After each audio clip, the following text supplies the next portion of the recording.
Hello students, एक बार फिर से स्वागत है आपका अनूप केमिस्ट्री क्लासेस में। सभी को नमस्कार। हम मोल कंसेप्ट के 6 वीडियो पढ़ चुके हैं।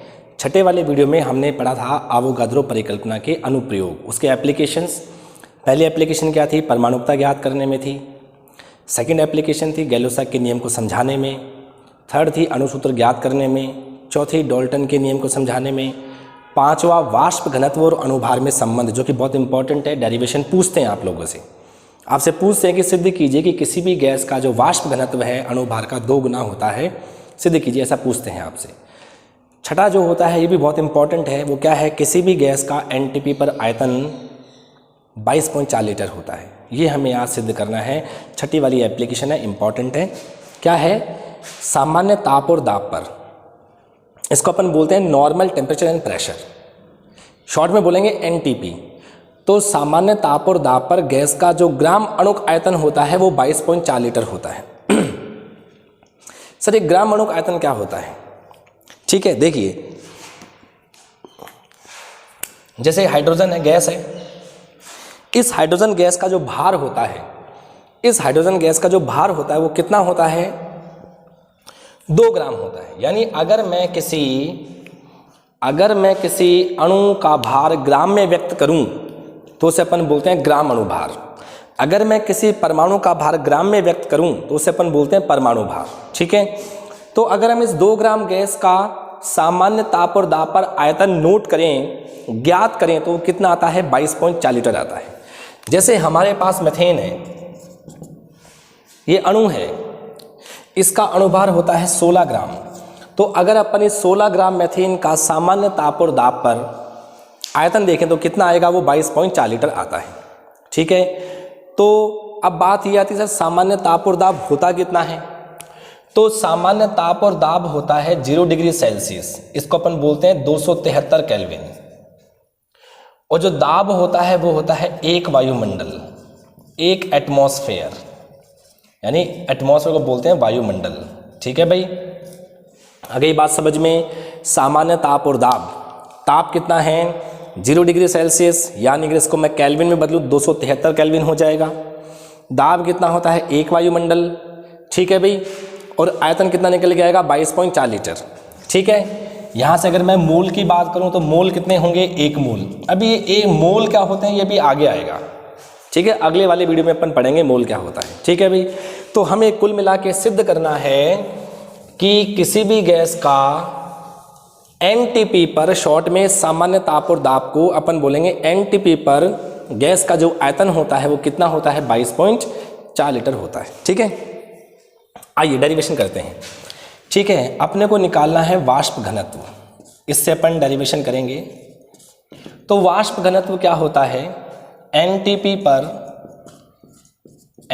पर किसी भी गैस या वाष्प का 1 लीटर का भार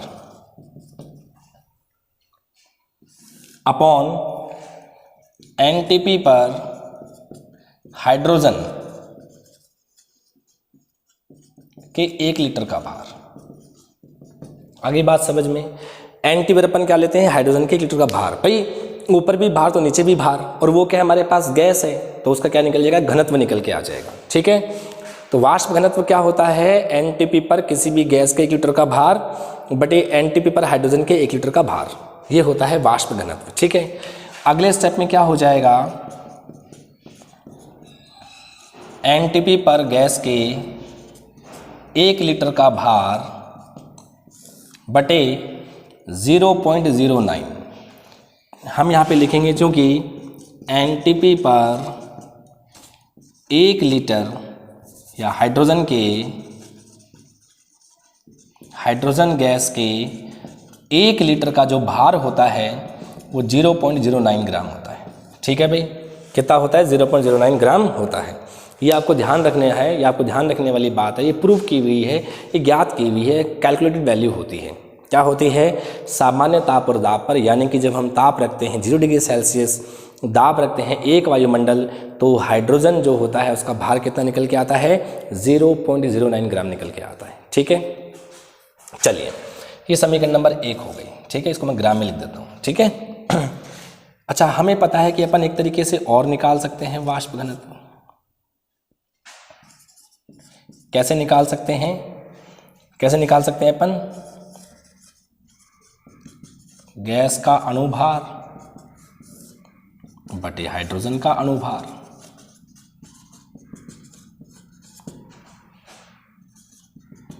बात सही है ना। गैस का अणुभार जो है, कोई भी जिसका भी है, जो भी गिवन है, गैस है, वाष्प है, उसका अणुभार बटे हाइड्रोजन का अणुभार, ये क्या निकल जाएगा, वाष्प घनत्व। ये होती है समीकरण नंबर 2। ठीक है भाई, वाष्प घनत्व अपन ऐसे भी ज्ञात कर सकते हैं। ठीक है भाई, गैस का मॉलिक्यूलर वेट तो बटे हाइड्रोजन का भी मॉलिक्यूलर वेट। ठीक है भाई, तो हम क्या करेंगे, ये भी वाष्प घनत्व, ये भी वाष्प घनत्व, तो समीकरण नंबर 1 और 2 से, समीकरण नंबर 1 एवं 2 से तुलना कर लेंगे। इसके बराबर में ये हो जाएगा, क्या हो जाएगा, एनटीपी पर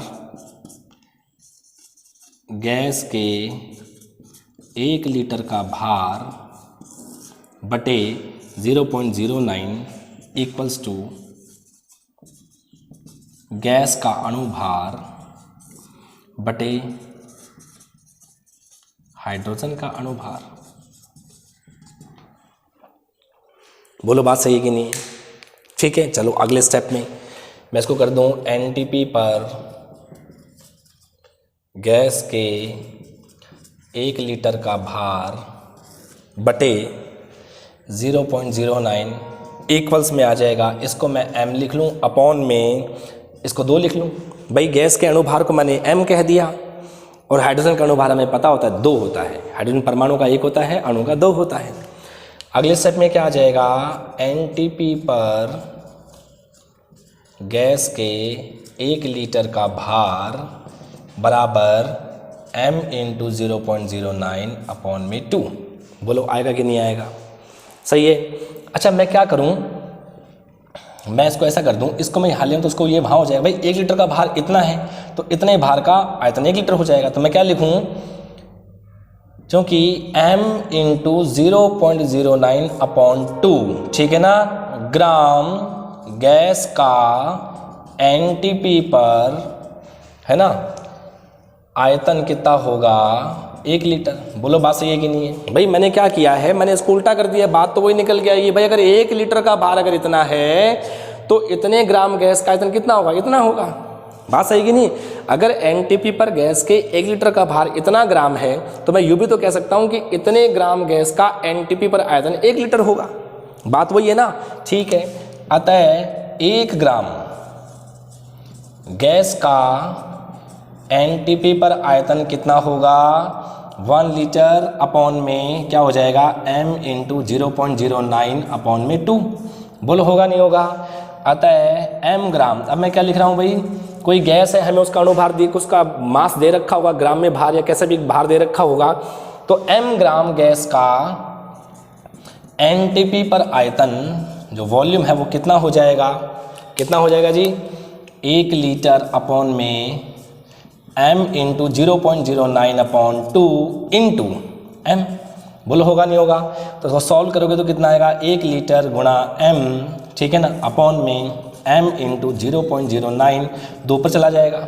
हो जाएगा कि नहीं हो जाएगा, ठीक है। इसको इससे कैंसिल कर लो तो कितना आ जाएगा, 2/0.09 लीटर। सॉल्व करोगे कितना आएगा, 22.4 लीटर। कितना आएगा, 22.4 लीटर आएगा। बात सही कि नहीं है। तो एनटीपी पर किसी भी गैस का जो आयतन होता है वो कितना होता है, 22.4 लीटर होता है। कैसे सॉल्व करेंगे, दिमाग में क्या होना चाहिए, वाष्प घनत्व। हम किसी भी गैस का वाष्प घनत्व कैसे निकालते हैं, वो होता है एनटीपी पर गैस के 1 लीटर का भार बटे में हमें हाइड्रोजन गैस जो है उसका भी हमें 1 लीटर लेना होगा, उसे भी हमें क्या लेना होगा, 1 लीटर लेना होगा। तो क्या हो जाएगा, एनटीपी पर गैस के 1 लीटर का भार बटे में हाइड्रोजन का 1 लीटर का भार कितना होता है, 0.09। ये हमें याद रखना होता है, ये फाइंड हमें पहले से होता है, ठीक है। तो यहाँ पे अपन ने मेंशन कर दिया, यहाँ पे लिख दिया इसको कि एनटीपी पर हाइड्रोजन गैस के 1 लीटर का भार होता है 0.09 ग्राम होता है, ठीक है। अच्छा, अपन किसी भी गैस का वाष्प घनत्व किसी और तरीके से भी ज्ञात कर सकते हैं का, हाँ ज्ञात कर सकते हैं। किसी भी गैस का वाष्प घनत्व बराबर होता है उस गैस का अणुभार बटे हाइड्रोजन का अणुभार। हम इस फॉर्मूले के द्वारा भी किसी भी गैस का वाष्प घनत्व ज्ञात कर सकते हैं। बात सही है। तो हम देखते हैं, ये भी वाष्प घनत्व है, ये भी वाष्प घनत्व है, दोनों की तुलना कर दी जाएगी तो क्या होगा, ये जो समीकरण है इसके बराबर में ये हो जाएगा। यानी एनटीपी पर गैस के 1 लीटर का भार बटे 0.09 बराबर में गैस का अणुभार बटे हाइड्रोजन का अणुभार। इसको तो मैंने ऐसे कैसा ही लिखा, जो गैस का अणुभार है उसको मैंने m लिख दिया, कैपिटल M, और हाइड्रोजन का जो अणुभार होता है हमें पता होता है कितना होता है, 2 होता है। ठीक है भाई, अगले स्टेप में क्या होगा, वज्र गुणा कर देंगे, ये वहाँ चला जाएगा, यानी एनटीपी पर गैस के 1 लीटर का भार कितना होता है, m गुणा 0.09 बटे 2। अब यहाँ पे देखो मैथमेटिक्स का यूज़ हुआ है भाई, एनटीपी तो है ही है, अब 1 लीटर भार, 1 लीटर यहाँ है तो भार उधर है, मैं भार को इधर ले आऊँ तो लीटर उधर हो जाएगा। तो मैंने अगले स्टेप में क्या लिखा है, चूंकि m इंटू 0.09 बटा 2 ग्राम गैस का एनटीपी पर आयतन होता है 1 लीटर, तो 1 ग्राम गैस का एनटीपी आयतन कितना होगा, ये ऊपर ये नीचे, और m ग्राम जो हमें गिवन होगा, जो हमें दिया जाएगा किसी भी न्यूमेरिकल के अंदर में, या तो डेरिवेशन है तो मैंने यहाँ पे कैपिटल M लिख लिया है। तो m ग्राम गैस एनटीपी पर, m ग्राम गैस का एनटीपी पर आयतन, m ग्राम गैस का एनटीपी पर आयतन कितना होता है, इसको m से मल्टीप्लाई कर देंगे, सॉल्व करेंगे, कितना आ जाएगा, 22.4 लीटर आ जाएगा। ठीक है भाई, बहुत इंपॉर्टेंट है। हम आगे जो इस चैप्टर के अंदर न्यूमेरिकल्स करेंगे ना, उसमें भी ये वैल्यू बार बार आएगी, तो आपको ध्यान रखना है। डेरिवेशन तो समझ में आ गया होगा, आपको ये याद रखना है कि किसी भी गैस का एनटीपी पर जो वॉल्यूम होता है वो हमेशा कितना होता है, 22.4 लीटर होता है। बात ठीक है ना। ये आपकी 6ठी एप्लीकेशन थी, और एक 7वीं एप्लीकेशन और है इसकी अवोगाद्रो परिकल्पना की, वो है अणुभार ज्ञात करने में। किसमें, अणुभार ज्ञात करने में। तो जो अणुभार जो ज्ञात करेंगे वो अपन न्यूमेरिकल से फाइंड करेंगे, वो आपको तब समझ में आएगा। ठीक है ना, हम यहाँ पे बात नहीं करेंगे, जो अपन न्यूमेरिकल के अंदर में अपन सॉल्व करेंगे तो हमें समझ में आएगा कि अपन अवोगाद्रो परिकल्पना से कैसे किसी भी गैस का, किसी भी मॉलिक्यूल का, किसी भी पदार्थ का अणुभार कैसे ज्ञात करते हैं। ठीक है भाई, तो ये अवोगाद्रो परिकल्पना की 6ठी एप्लीकेशन बहुत इंपॉर्टेंट थी। कुल मिला के अवोगाद्रो परिकल्पना के 7 एप्लीकेशंस हो गई हैं। कितनी हैं, 7 एप्लीकेशंस। पहली कौन सी, परमाणुकता ज्ञात करने में। सेकंड एप्लीकेशन अणुसूत्र ज्ञात करने में। तीसरा गैलोसैक के आयतन संबंधी नियम को समझाने में। चौथा आपका ये जो है डाल्टन के नियम को समझाने में। पांचवा आपका अणुभार ज्ञात करने में। छठा जो है वो है वाष्प घनत्व और अणुभार में संबंध ज्ञात करने में। और जो 7वां है वो एनटीपी पर किसी भी गैस का जो ग्राम अणुक आयतन होता है वो 22.4 लीटर होता है। ये दोनों डेरिवेशन बड़ी इंपॉर्टेंट हैं, ये दोनों डेरिवेशन अक्सर एग्जाम में आपसे पूछी जाती हैं। ठीक है भाई, तो इसको अच्छे से देख लीजिएगा, स्क्रीनशॉट ले लीजिए और इसको अपने कॉपी में नोट कर लीजिए, अपनी लैंग्वेज में नोट्स बनाइए। ठीक है भाई, पढ़ते रहिएगा। अब इसके आगे का वीडियो में अपन मिलते हैं नेक्स्ट टाइम पे। Thank you.